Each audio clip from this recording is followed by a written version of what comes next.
सभी साथियों को मेरा नमस्कार, स्वागत है आप सबका आज 21 जून के जनसत्ता विश्लेषण में। तो आइए शुरू करते हैं आज का जनसत्ता विश्लेषण बिना किसी देरी के। प्रथम पृष्ठ पे खबर आती है संपादकीय है कानून और इंसाफ, फिर भाषा की ताकत और उड़ हादसे और उड्डयन क्षेत्र की चुनौतियाँ। तो कानून और इंसाफ में बात करी गई है उत्तर प्रदेश में गिरोहबंद कानून के दुरुपयोग के खिलाफ आवाज़ उठने लगी है। ऐसे आरोप लगते रहे हैं कि इस कानून का इस्तेमाल राजनीतिक विरोधियों को का दमन करने, किसी का उत्पीड़न करने या बदनाम करने के लिए भी किया जाता है। इस संबंध में लोग अदालतों के दरवाजे खटखटाते लगे हैं। बिना किसी उचित प्रक्रिया और पर्याप्त सबूत के लोगों को जिस तरह गिरफ्तार किया जाता रहा है, उस पर अदालतों ने कई बार चिंता जताई है। दरअसल उस कानून के तहत मिले अधिकारों का इस्तेमाल कई बार पुलिस विवेकपूर्ण तरीके से नहीं करती है। हालांकि इस तरह के आचरण पर अंकुश के लिए दिशा निर्देश लागू किए जा चुके हैं। देखिए, कानून का जो बनाए जाते हैं पॉजिटिव यूज़ के लिए और सोसाइटी में पीस मेंटेन रखने के लिए, उसका मिसयूज़ होना शुरू हो जाए तो फिर अपने आप में एक समाज के लिए ये प्रश्न चिन्ह खड़ा हो जाता है। अगर कोई अपने निजी स्वार्थ के लिए कानूनों का गलत इस्तेमाल करे राजनीतिक रूप से। हालांकि इस तरह के आचरण पर अंकुश के लिए दिशा निर्देश लागू किए जा चुके हैं, मगर चिंता की बात है कि मनमानी थमी नहीं है। लिहाजा शीर्ष न्यायालय को एक बार फिर याद दिलाना पड़ा कि इस कानून को विवेकपूर्ण तरीके से लागू किया जाना चाहिए। अदालत ने उत्तर प्रदेश में इस संबंध में दर्ज एक प्राथमिकी को खारिज करते हुए यूपी गैंगस्टर्स एक्ट जैसे कठोर कानून के नियमित इस्तेमाल को लेकर चेताया है। साथ ही ये भी कहा है कि व्यक्तिगत स्वतंत्रता की गारंटी तब और महत्वपूर्ण हो जाती है जब इस तरह के कड़े प्रावधान वाले असाधारण कानून को अमल में लाया जाता है। चिंता की बात है कि राज्य की दी गई इस शक्ति का इस्तेमाल संगठित गिरोहों के अलावा साधारण अपराध से जुड़े मामलों या राजनीतिक प्रतिद्वंदियों को परेशान करने के लिए भी होने लगा है। इसलिए शीर्ष न्यायालय ने फिर स्पष्ट कर दिया है कि इस कानून को धमकी के साधन के रूप में उपयोग नहीं किया जा सकता, खासकर उस समय जब राजनीतिक मंशा काम कर रही हो। उत्तर प्रदेश में कुछ वर्ष पहले इलाहाबाद उच्च न्यायालय की सख्ती के बाद इस कानून के दुरुपयोग के लिए राज्य की ओर से दिशा निर्देश जारी किए गए थे। सवाल है कि अगर किसी के खिलाफ संगठित अपराध से जुड़े होने का सबूत नहीं है तो उसे गिरोहबाज कैसे कहा जा सकता है, और ऐसे में उसके खिलाफ प्राथमिकी दर्ज करना क्या अन्याय नहीं। बिल्कुल वाजिब बात कही ये वाली कि कानून का गलत इस्तेमाल करके आप किसी को बदनाम भी कर सकते हैं और साथ ही साथ उसके जीवन में परेशानियां भी खड़ी कर सकते हैं, जो कि उस कानून का कार्य नहीं है। अगला संपादकीय है भाषा की ताकत। हर सभ्य और संवेदनशील देश तथा समाज अपनी भाषा और संस्कृति को लेकर सतर्क रहता है। बिना अपनी भाषा का संरक्षण किए अपनी संस्कृति की सुरक्षा नहीं की जा सकती। इस अर्थ में केंद्रीय गृह मंत्री का भारतीय भाषाओं के संरक्षण और संवर्धन को लेकर दिया गया बयान महत्वपूर्ण है। और दावे के साथ कहा कि आने वाले समय में भारतीय भाषाओं का होगा और अंग्रेजी बोलने वाले शर्म करेंगे। उनके बयान से इस उम्मीद को भी मिला है कि राष्ट्रभाषा का मसला सुलझ सकता है। अब हकीकत यह है कि सेतु भाषा के रूप में स्वीकार की गई अंग्रेजी का वर्चस्व अधिक है। सरकारी कामकाज, न्यायालय, शिक्षा, व्यापार आदि में हाल की भारतीय भाषाओं का चलन पहले ही तुलना में बड़ा है, पर इतना नहीं है कि अंग्रेजी विस्थापित हो सके। ऐसे में गृह मंत्री का बयान समझा सकता है। आज़ादी के बाद लगभग स्वीकृत था कि हिंदी राष्ट्रभाषा के रूप में स्थापित हो सकेगी, पर ऐसे होने तो दूर कई क्षेत्रीय भाषाओं के साथ इसका तालमेल अब तक ठीक से नहीं बन पाया है। अक्सर कुछ राज्यों से हिंदी को लेकर विरोध से स्वर उभरते रह जाते हैं। तमिलनाडु और महाराष्ट्र का मामला ताज़ा है, जहां शिक्षक की मातृभाषा सूत्र लागू करने के लिए संघर्ष देखा गया। हालांकि महाराष्ट्र ने अब हिंदी को तीसरी भाषा के रूप में मान्यता दे दी है। देखिए, भारत में क्या है ना, ये जो आपका तीन भाषा का विवाद है, एक मदर टंग, एक इंग्लिश और एक हिंदी, ये बहुत बड़ी चुनौती बनने वाला है देश के लिए, जहाँ पे हमें क्षेत्रीय भाषाओं को सहेज के रखने की ज़रूरत है, उनके अस्तित्व को बनाए रखने की ज़रूरत है। वहीं पे बदलते वक्त के साथ एक प्रगतिशील देश होने के नाते अंग्रेजी को भी अपनाने की ज़रूरत है। और हिंदी जो कि अपने आप में कई क्षेत्रों में बोली जाती है, चाहे महाराष्ट्र, उत्तर प्रदेश हो, कई क्षेत्र हों, तो वो भी महत्वपूर्ण है।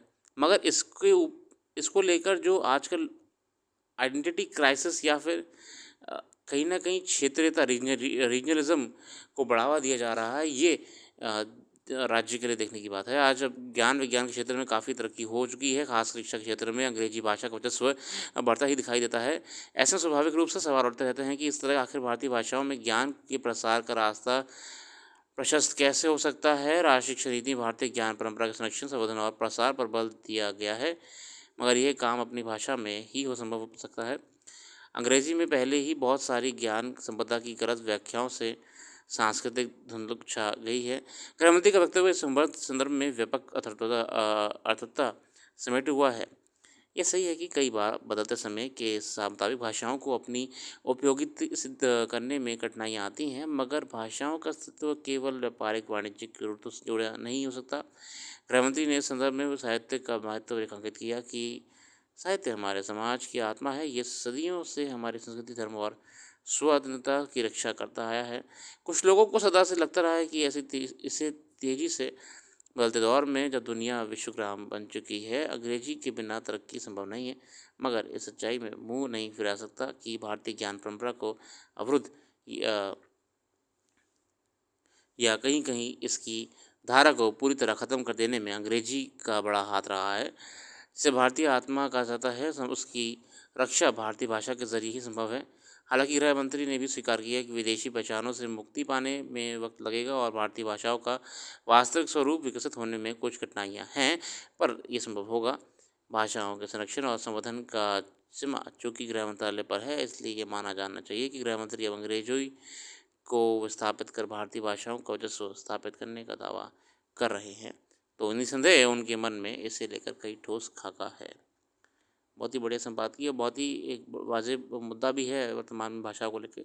अगला वर्तमान में हुए कई विमान हादसों को लेकर है। अहमदाबाद से सरकार वल्लभ भाई पटेल हवाई अड्डे से कुछ दूर एयर इंडिया का विमान ड्रीमलाइनर बोइंग 787 अनियंत्रित हुआ और चिकित्सकों के आवासीय परिसर से टकराने के बाद इसमें सवार 241 यात्री और आवासीय परिसर कई लोगों की मौत हो गई। भारी नुकसान उठाना पड़ा था।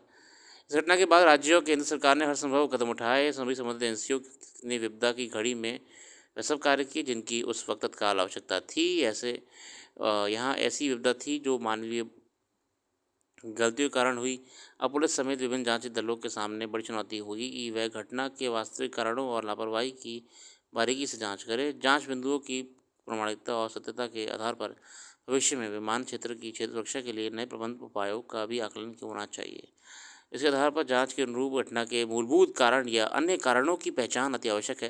देखिए, एयर क्रैश इन्वेस्टिगेशन होती है जो उसमें यही पता लगाने का प्रयास करा जाता है कि ऐसे कौन से कारण थे जिनको हम बच सकते हैं, भविष्य में कभी कोई ऐसी दुर्घटना होने से रोक सकते हैं। तब एयर क्रैश इन्वेस्टिगेशन में जानने का प्रयास करा जाएगा कि ऐसी कौन सी प्रॉब्लम्स थी।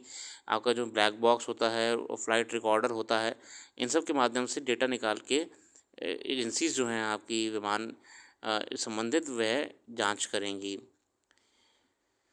जांच दल को विमान का ब्लैक बॉक्स मिल गया है। इसके आधार पर जांच के अनुरूप घटना के मूलभूत कारण या अन्य कारणों की पहचान अति आवश्यक है। ड्रीमलाइनर बनाने वाली कंपनी अमेरिकी बहुराष्ट्रीय निगम बोइंग ने अपना जांच दल भारत भेज दिया है।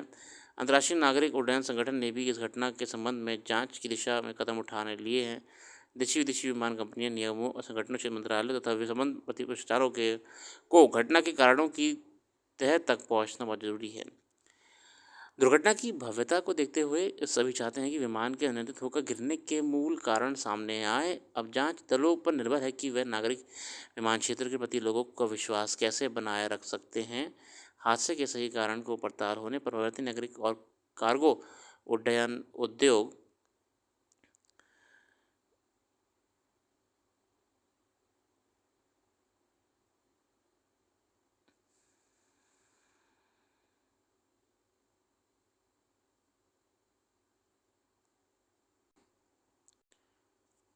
के सामने ज़्यादा बड़ी चुनौतियां नहीं आएंगी।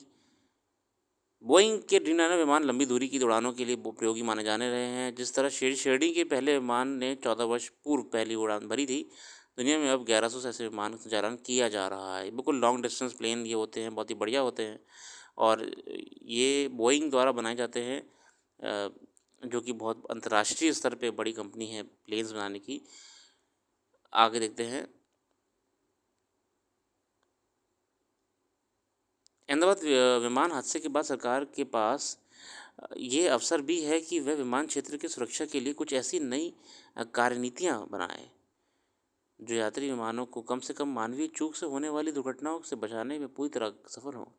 सरकार और विमान कंपनियों का यह कोशिश भी अवश्य करनी चाहिए कि विमान यात्राएं प्राकृतिक आपदाओं से भी सुरक्षित हों। माना जा सकता है कि प्राकृतिक आपदाओं के सामने मानव निर्मित मशीनें और प्रौद्योगिकियों से 100% सुरक्षा का आश्वासन नहीं दे सकती हैं, किंतु इस लक्ष्य बिंदु को ध्यान में रखकर विमान क्षेत्र के आविष्कारों और सेवा सुविधाओं को इतना प्रभावशील तो बनाया ही जा सकता है कि अहमदाबाद जैसे विमान हादसे दोबारा कभी ना घटें। वैज्ञानिक प्रगति के फलस्वरूप विमान विद्यमान विभिन्न सेवा सुविधाओं एक संतुलित उपयोग की अपेक्षा भी करती हैं। ये भी पूरी तरह मनुष्य पर निर्भर है कि वह आधुनिक चीज़ों का संतुलित उपयोग ही करें। ये सिद्धांत दिनों दिन तिरोहित होता जा रहा है कि और इसी के परिणामस्वरूप आज हम एक ऐसी विमान त्रासदी देख रहे हैं जिसने झटके में कई लोगों के प्राण ले लिए। आधुनिक व्यवस्थाओं के प्रतिद्वंदियों के सामने यात्रियों को जलते हुए प्रतिनिधियों के सामने यात्रियों को जलते हुए देखने के सिवाय कोई दूसरा रास्ता भी नहीं है था। यही विज्ञान का अभिशाप है, लेकिन जीवित समाज और लोग परास्त होकर हाथ पर हाथ धरे बैठे तो नहीं रह सकते। जीवन के सामने जो आदर्श नीतियाँ हैं वह सही शिक्षा देती हैं।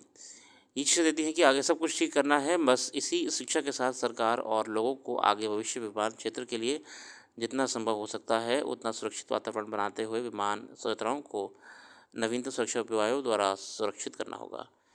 मानव निर्मित विपदा की स्थिति में ये हमें लगातार अपने मानवीय दायित्व से जुड़े रहने सिखाना होगा। जहाँ तक सुरक्षा उपायों का दायित्व भाव के साथ अपनाने और नियोजित करने की बात है, तो ऐसी दृष्टिकोण केवल विमान क्षेत्रों की सुरक्षा के लिए ही नहीं बल्कि रेल और सड़क मार्ग की यात्राओं के लिए भी होने चाहिए।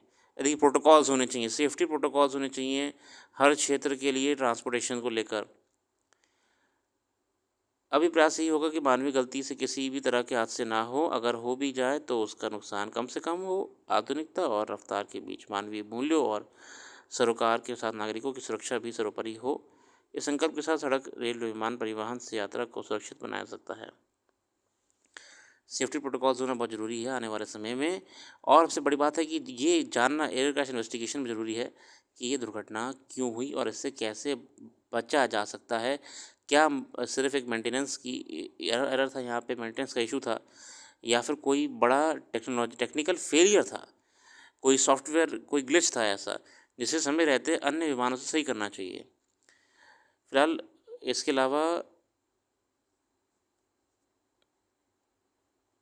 कई अंतर्राष्ट्रीय शिखर सम्मेलन होते रहते हैं। हम आज के लिए रखते हैं। अपना कीमती समय देने के लिए बहुत बहुत धन्यवाद। कल से वीडियो रेगुलर रहने वाली है, आज से रेगुलर रहेगी और आपको अब कोई भी डिले नहीं मिलेगा। धन्यवाद।